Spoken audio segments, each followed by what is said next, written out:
dernière ligne droite de la richesse qui s'annonce, vu le temps et vu ce que je vois, ça s'annonce pas trop mal pour l'année. C'est une plante aussi vieille mais toujours aussi présente dans nos cœurs, dans la transmission vers nos enfants, vers toutes ces vraies valeurs de la vie. La culture du lin, c'est une culture qui est très spécifique parce que c'est une toute petite graine. En fait, c'est un cycle très court, c'est un cycle de 100 jours le lin. On le sème en général fin mars, début avril pour l'arracher début juillet. Et après, il reste un mois ou deux par terre, on le rentre fin août, début septembre. Et il faut une alternance de pluie et de soleil pendant un mois ou deux pour le rouissage, c'est-à-dire que c'est les champignons, les micro-organismes du sol qui vont attaquer la tige du lin, l'écorce du lin, pour que la fibre soit plus facilement taillable après dans les coopératives ou les taillages. C'est pour ça que le lin est fait vraiment en bordure maritime, parce que c'est une région où l'été, on a quand même souvent des alternances de pluie et de soleil qui va permettre d'accélérer ce processus de rouissage. Et on nous a parlé de faire partie d'un groupe de réflexion justement pour encore essayer de faire du lin un peu plus durable qu'il ne l'est déjà. Donc on est en réflexion avec le groupe sur ce qu'on peut essayer de faire, ce qu'on peut essayer d'améliorer. Donc il y a plein de points qu'on peut essayer d'améliorer, donc je pense qu'on aimerait bien améliorer beaucoup de choses. Surtout moi ce qui me concerne c'est plutôt les insecticides qui me dérangent à l'utilisation et autres. Mais il y a des années, si on ne le fait pas, on perd le champ entier. Enfin c'est déjà arrivé, c'est tout bête, hein, on part en week-end parce que c'est le week-end de Pâques, on revient, le champ est dévasté quoi. Alors par rapport aux insecticides, c'est vrai que moi sur la ferme, j'essaye de m'en passer sur toutes les cultures. J'y arrive quasiment partout. Le lin reste une culture où j'ai du mal à m'en passer encore certaines années. Il y a des années on en fait 0 d'insecticides. Des années on doit en sortir 1, 2, voire 3, ça dépend de la pression. Mais si on a la chance d'avoir des températures poussantes et le lin qui décolle très vite, on sait qu'on va pouvoir s'en passer. Si on a des températures, si on sème fin mars et qu'après on a 10-15 jours de froid au mois d'avril, c'est là où on peut avoir des problèmes.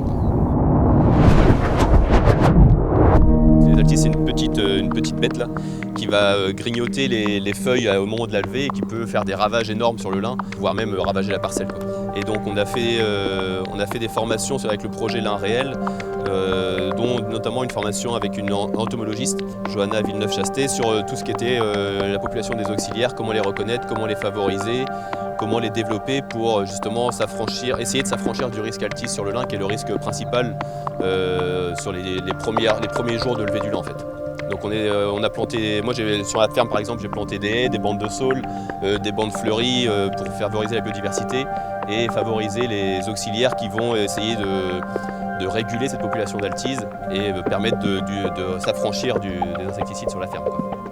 Ouais, du coup, ce que je trouve intéressant, c'est que grâce au groupe de Cotton Connect, là, on a créé donc, ce fameux code donc, lin réel, qui nous permet d'essayer de trouver des nouvelles façons de faire, de produire notre lin, pour essayer d'améliorer la qualité, mais aussi de notre environnement, parce que on vit tous les jours dedans, et puis on voit qu'il y a quand même une pression sociétale sur l'environnement, sur la biodiversité et tout ça. Et nous-mêmes, on est impactés par ça, et on est désireux d'améliorer ça, quoi.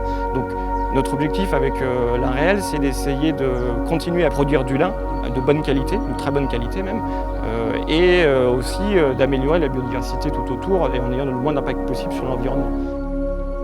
项目为品牌带来了一个与麻农合作的机会，以提高其亚麻产品的可持续性、可追溯性和透明度。然而，这需要品牌承诺、投资，并采取行动，才能带来改变。À l'heure de la préservation environnementale, de la durabilité, de la gestion de l'empreinte carbone, je pense qu'il était important aujourd'hui de faire le lien avec le consommateur final, faire ce lien de la traçabilité, des bonnes pratiques environnementales par rapport à cette culture qui est une culture vraiment durable dans l'air du temps, une culture tout à fait naturelle, c'est une plante et je pense que le consommateur a besoin de ça, a besoin d'un retour aux sources, d'un retour aux vraies valeurs.